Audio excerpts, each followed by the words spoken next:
नजमुल साकिब साहब, आपको क्या लगता है कि क्या वजह बनी अब ये डिसाइड करने की कि काबीना में शामिल हो जाए पीपल्स पार्टी, और क्या पीपल्स पार्टी की हुकूमत में शमूलियत सूदमंद साबित होगी मुल्की सियासत के लिए? कुफ्र टूटा खुदा खुदा करके। देखिए, नून लीग तो पहले से ही कह रही थी कि भाई आए हमारे साथ हुकूमत में हिस्सा लें, लेकिन वो शायद टाइमिंग का इसमें मसला है और शायद अब वक्त आ गया है कि कुछ किया जाए और आईनी ओहदों के साथ साथ कुछ हुकूमत में भी हिसाब किताब शुरू की जाए और इब्तिदा जो है वो पंजाब से की जाए।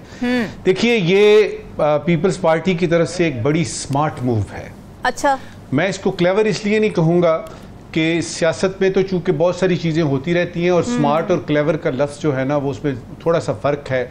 मैं इसको स्मार्ट मूव कहूँगा। और उसमें जो टाइमिंग है उसके उस लिहाज से अगर आप देखते हैं तो मुझे लगता है कि पीपल्स पार्टी अगर 8 फरवरी के बाद से अब तक देखें तो जो जीती हुई पार्टी कहीं से नज़र आती है और इसके पीछे बाकायदा तौर पे प्लानिंग नज़र आती है मोहतरम आसिफ अली जरदारी साहब की, वो उसमें मुझे लगता है कि ये वक्त आ गया है कि चले, अभी बजट पास आस पास है ना, उसमें टाइमिंग ज़रा देखिएगा। और ये फीलर छोड़ा है उन्होंने ये नहीं कहा कि हम आ गए हैं।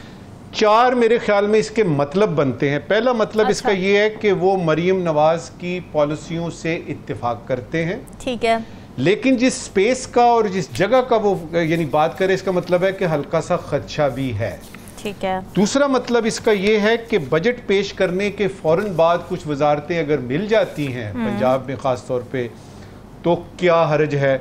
तीसरा मतलब इसका ये है कि कोalition का हिस्सा बनने के साथ साथ अब गवर्नेंस में भी हिस्सा लेने में कोई हरज नहीं है, इसलिए कि उनको पता लग गया है कि ख़ास तौर पे पंजाब की जो सियासत है वो कुछ मजबूत पैरों पे खड़ी नज़र आ रही है। मोहतरमा मरीम नवाज साहिबा जिस तरीके से अपना काम काज उन्होंने शुरू किया है, जो उड़ान भरी है, उसमें उनको लगता है कि इसमें थोड़ा सा फ़ायदा होगा, ठीक है। जिस तरह मैंने कहा कि स्मार्ट मूव है, इसमें मुझे लगता है कि अगर तो फैसला करना है नवाज शरीफ साहब ने तो उसमें वो थोड़ी सी, अगर तो नवाज शरीफ साहब ने फैसला करना है तो वो थोड़ी सी लैतो लाल से काम लेंगे, नेगोशिएट करेंगे। अच्छा, अगर इसमें किसी वजह से शहबाज शरीफ साहब को कहा गया वो तो फौरी तौर पे कहेंगे जी कि मसला ही कोई नहीं।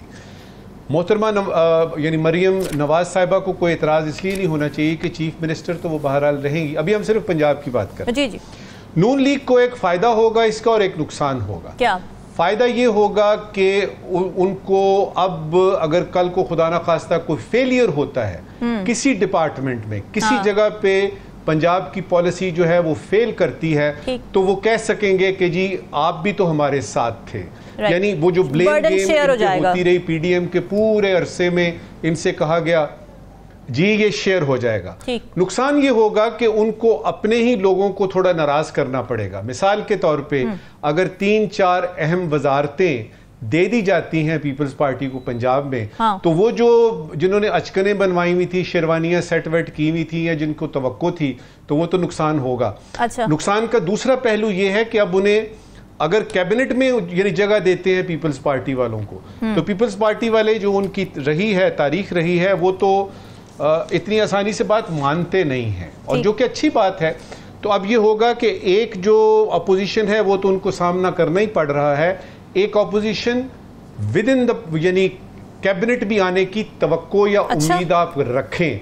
अब ये कि इसका ओवरऑल क्या इम्पैक्ट होगा पंजाब की सियासत पे, या कल को अगर ये फेडरेशन में भी आते हैं, कल को अगर इस्लामाबाद में आके जो आपकी फेडरल कैबिनेट है उसका भी हिस्सा बनते हैं, तो उसमें सिर्फ यही कहना है कि जो कुछ पीपल्स पार्टी ने हासिल करना था उसने आईनी ओहदों के मुताबिक आईनी ओहदे लेके हासिल कर लिया। अच्छा। ये समझ लीजिए कि बोनस है, और बोनस किसको अच्छा नहीं लगता। अब उसमें कसम पुरसी की इस वक्त की आखिरी बात जी, कसम पुरसी ये है कि नून लीग किसी भी किस्म की इस तरह की शर्त आती है तो चूंकि पूरी की पूरी पंजाब गवर्नमेंट या फेडरेशन में जो आपकी फेडरल गवर्नमेंट है वो कबूतर के परों पर खड़ी है, किसी वक्त भी हिल सकती है, तो नेगोशिएटिंग चिप जो है या वो जो बार्गेनिंग चिप है वो शायद मुस्लिम लीग नून के पास नहीं है।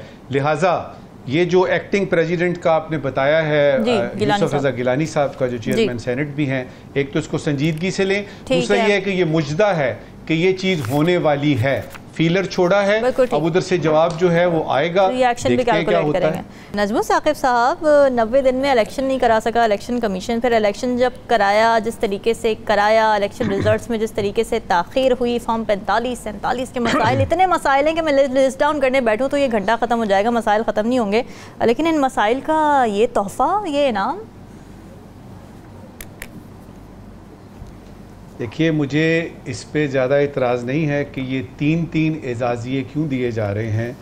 مجھے اعتراض اس بات پہ ہے کہ چیف الیکشن کمشنر صاحب کو ہلال امتیاز کیوں نہیں ابھی تک دیا. اچھا صحیح بات ہے. انہوں نے جو کمال کیا ہے, اگر آپ کو یاد ہو تو وہ جو ڈیٹ آنی تھی کہ جی کس ڈیٹ کو ہوگا, ادھر سے سپریم کورٹ یہ کہہ رہی ہے, ادھر سے آئین یہ کہہ رہا ہے, ادھر سے عوام یہ کہہ رہی ہے. انہوں نے جس استقامت اور صبر کے ساتھ اپنا رول نبھایا ہے, تو میرے خیال میں اعزازیے ان کے تو بنتے ہیں کہ نہیں بنتے, اس پہ تو میں ابھی بات کرتا ہوں مختصراً. لیکن میری خواہش یہ ہوگی کہ چیف کمشنر صاحب کو, جو کہ ای سی پی کے چیف کمشنر ہیں, ان کو کم از کم ہلال امتیاز بنتا ہے. دیکھیے اعزازیہ کیوں دیا جاتا ہے, جی اعزازیہ کیوں دیا جاتا ہے؟ اعزازیہ اس لیے نہیں دیا جاتا کہ آپ کی جو ڈیوٹی ہے وہ آپ کر رہے ہیں, یا آپ کو 9 to 5 آپ نے جاب کی تو آپ کو اعزازیہ مل گیا. اعزازیہ ملتا ہے جب آپ کوئی ایسی چیز کرتے ہیں جو روٹین سے ہٹ کے ہے, اور اس میں آپ 24 گھنٹوں میں 22 گھنٹے کام کرتے ہیں. مثال دیتا ہوں اس کی. فارن آفس میں فرض کریں اگر اعزازیہ دیا جاتا ہے 1 مہینے کا, جس پہ کہ فائنانس ڈویژن ہی نہیں مانتی کیوں دیں جی 1 مہینے کی تنخواہ. فرض کریں کہ انٹرنیشنل کانفرنس ہوتی ہے اسلام آباد میں, اس میں آپ کا فارن آفس سارے کا سارا جو ہے اپنے سٹاف اور افسروں سمیت 23 گھنٹے کام کرتا ہے فار اباؤٹ 2 or 3 weeks. تو اس میں یہ ہوا کہ آپ نے ایک آؤٹ آف دا وے کام کیا, تب آپ کو اس کی یعنی آپ جو سمجھیں کہ آپ کو شکریہ ادا کیا جاتا ہے کہ آپ نے ایک کام ایکسٹرا کیا. یہ الیکشن کمیشن جو ہے یہ سال میں تو نہیں, یہ تو 2-3 سال بعد الیکشن ہوتے ہیں. ان کو تنخواہیں کس چیز کی ملتی ہیں؟ ان کو اعزازیہ بنتا ہی نہیں ہے. اور چلو اگر آپ نے بنا ہی لیا تو کس کام پہ, کون سا کام انہوں نے کیا؟ اور پھر 3 اعزازیے یعنی 3 مہینوں کی تنخواہ, بات نہیں بنتی. لگتا یہ ہے کہ ان کو اس لیے اعزازیے دیے گئے ہیں کہ انہوں نے کسی کی مرضی کے مطابق الیکشن کروائے ہیں, ورنہ اس کے علاوہ کوئی ریزن بنتا نہیں ہے. پھر وہ پولیس مین, وہ جو سارے پولیس والے کھڑے تھے یعنی بوتھ کے سامنے, اور جو ادھر سے نعرے لگا رہے آ رہے تھے میاں دے نعرے بجن گے, اور ان کو احکامات تھے کہ صرف ان کو اپنے اندر ڈالنا ہے, اندر بھیجنا ہے, ان کو کیوں نہیں دیے گئے اعزازیے؟ وہ سیکیورٹی کے لوگ جو تھے جنہوں نے دن رات وہاں پہ سیکیورٹی کے انتظام کیے, ان کے اعزازیے کدھر ہیں؟ وہ ایڈمنسٹریشن کے کدھر ہیں جنہوں نے کہ اصل میں کروائے الیکشن آن گراؤنڈ؟ اور پھر وہ جو پنڈی کے چیف کمشنر صاحب تھے, ان کا اعزازیہ کدھر ہے؟ تو مجھے یعنی میں حیران ہوتا ہوں کہ یہ کس قسم کی بات ہو رہی ہے. دیکھیے اعزازیے اگر حکومت کی بات کریں نا تو یہ پی نٹس ہے, یہ کچھ بھی نہیں ہے. 3 مہینے کی تنخواہ کسی بندے کو مل رہی ہے, کس چیز کی مل رہی ہے بھائی؟ لہٰذا میں اس پہ اور زیادہ بات نہیں کرنا چاہتا. میری صرف درخواست یہ ہے کہ جو اصل میں کام کیا ہے اس 8 فروری کے الیکشن میں, اس سے پہلے بھی, اس کے دوران بھی, اور خاص طور پہ 9 فروری کو اور اس کے بعد, اور جس طریقے سے اس رات کو جو ہے وہ روکنے سارے, اور اس کو ایسے ہونا نہیں چاہیے, اس کو ایسے ہونا چاہیے, احکامات جا رہے ہیں چاروں طرف, بڑی محنت کی ہے چیف کمشنر صاحب نے, اور ان کو ہلال امتیاز ملنا چاہیے. ٹھیک ہے.